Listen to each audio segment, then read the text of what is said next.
Chris Fornace's deck, which I want to talk to you about. He has 12 creatures, 4 Deathrite Shaman, 4 Delver of Secrets. You'd expect those. But how about 3 copies of Death's Shadow? Wow. Are we?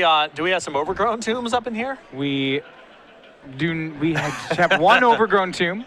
Otherwise, you have 4 Gitaxian probes, 3 Thoughtseize, and here's a fun one, Sylvan Library. Oh, wow.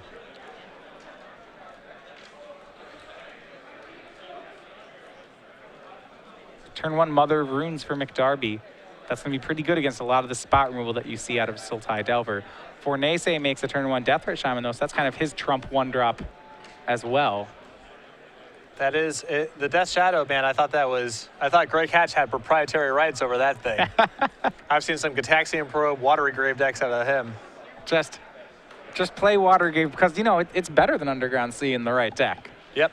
Thoughtseize from Fornace, it'll take care of a Knight of the Reliquary in McDarby's hand, leaves some lands, does leave a sort of light and shadow, it looks like, along with a second Knight of the Reliquary. The Mother of Runes online in conjunction, oh, wow. And going deep. He took the Knight of the Reliquary because he planned on surgically extracting it. So now he's going to get the one out of McDarby's hand. He does it during McDarby's draw step in case McDarby happened to draw another Knight, which he did not. I think we still may be on Christopher's main phase here, but he just doesn't want to get tricky here. He wants to make sure he gets that Knight out of David's hand. And he'll get the one out of the graveyard and the one out of the hand. Surgical Extraction, not something you normally see boarded in against something like Maverick. I was about to say, I think this combination of Mother of Runes plus Knight of the Reliquary with a Cavern of Souls on human is going to be all sorts of trouble for Christopher this game, but he's gotten out of the worst of it. Yeah, a bold sideboard choice that really pays off for him. So he gets rid of all the Knight of the Reliquaries. With Mother of Runes, that's a card that he's pretty hard up on answers to.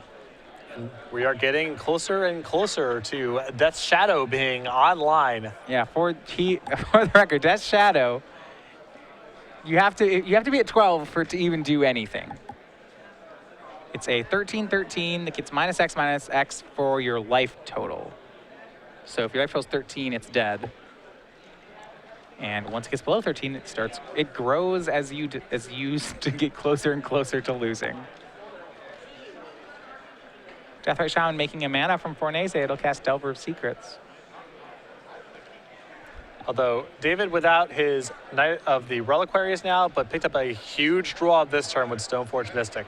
Yeah, was out of threats for the time being, but that will not be true. Here's Stoneforge Mystic. We saw sort of Light and Shadow already in McDarby's hand. The rest of his equipment package, he has sort of Fire Nice, Umezawa's Jite. And it looks like he's not playing Batterskull with it, which is something we sometimes see out of Maverick. I kind of like getting away from Batterskull in the main deck of creature decks because it's so bad to draw. I would prefer just to have the Jite and a Sword, which are great to Stoneforge for in most spots, and also are pretty good if you draw them. Yeah, in Maverick, the Batterskull's not good unless you have Stoneforge in play. It's a 4/4 lifelink for 5 is not a particularly strong card. And Jite is also fine most of the time when you have Stoneforge Mystic in play. The same is true of sort of Fire Nice or sort of whatever. Well, this is going to be a tough spot. Once again for Fornace, he dodged the first bullet, but it's going to be Umezawa's Jite plus Mother of Runes for McDarby. Are you sure? Because all these hits, man, it's just further and further into Death Shadow territory. Yeah, I guess you can't kill Death Shadow with Umezawa's Jite. Not if your opponent's almost dead, but then you can kill them with it. It's kind of this catch-22. Yeah, a lot of angles, a lot of ins, a lot of outs. All right, Fornace down to 13 off a Gitaxian Probe. Getting lower and lower. He sees just a boat full of equipment. Oh, that's a breeding pool. He does have some of the Ravnica dual lands. He has a Watery Grave, a breeding pool, and a Overgrown Tomb, all which he can fetch for. That's two more. He has one of each for all of the Sultai colors.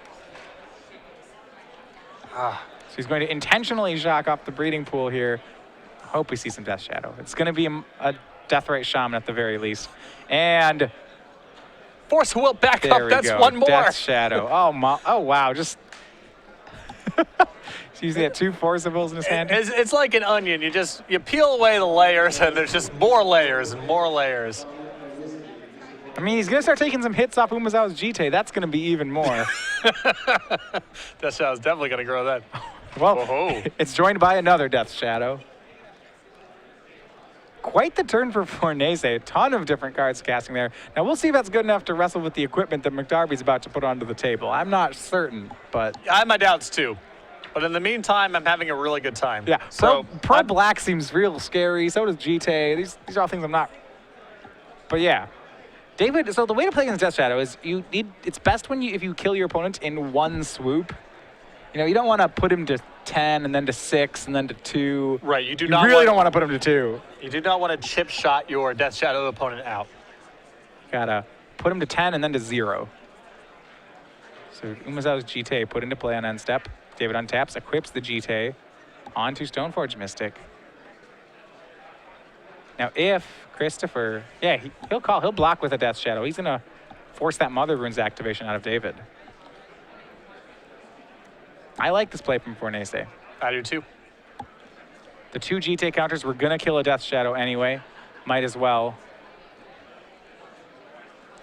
I guess he maybe would. The question is if he wants to go to 10, if that's better to be at 10, if he actively wants to take a damage. Well, he gets to crack back for so much with these Death Shadows if David has, no blockers. It also opens up Christopher to drawing a removal spell for either the creature in play. Both of those are great. So I like taking a block there. It doesn't change very much from Christopher's side.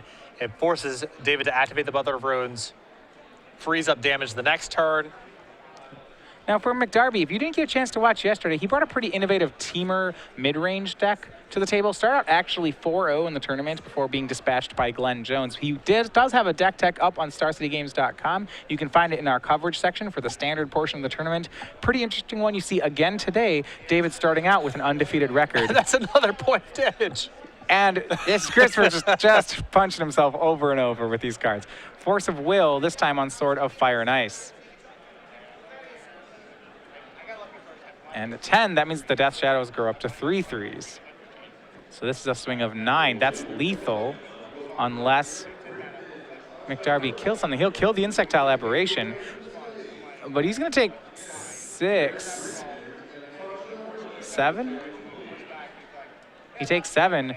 That's 2 damage off Thoughtseize. And Fornace, 2-0. He's going to move to 6-0-1 here with a little Death Shadow action. Those guys got real big, real quick. This deck is freaking sweet. I really hope Christopher is in the top 8. So I don't know if I've seen someone play Death Shadow in a fair deck. Normally you see, okay, I'm playing Ad Nauseam Death Shadow. I'm going to play him, and then I'm going to Ad Nauseam for a bunch of cards. I'm going to Goblin Bushwhacker him. Or Hatred, or there's some cheat going on. He's just playing it as, this is a pretty good black 1-drop.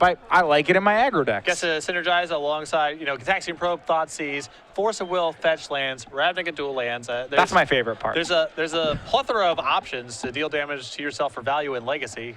It's all over the place. Yeah. So you don't have to go that extreme to be able to find synergies for it. I've never seen a deck like this before. Like I said, the honest Death Shadow deck is uncharted territory, but it was pretty sweet there. The Death Shadows definitely pulled their own weight for 1 mana, and Christopher able to incorporate it inside a Delver package with a lot of spells that deal damage to himself. I mean, I love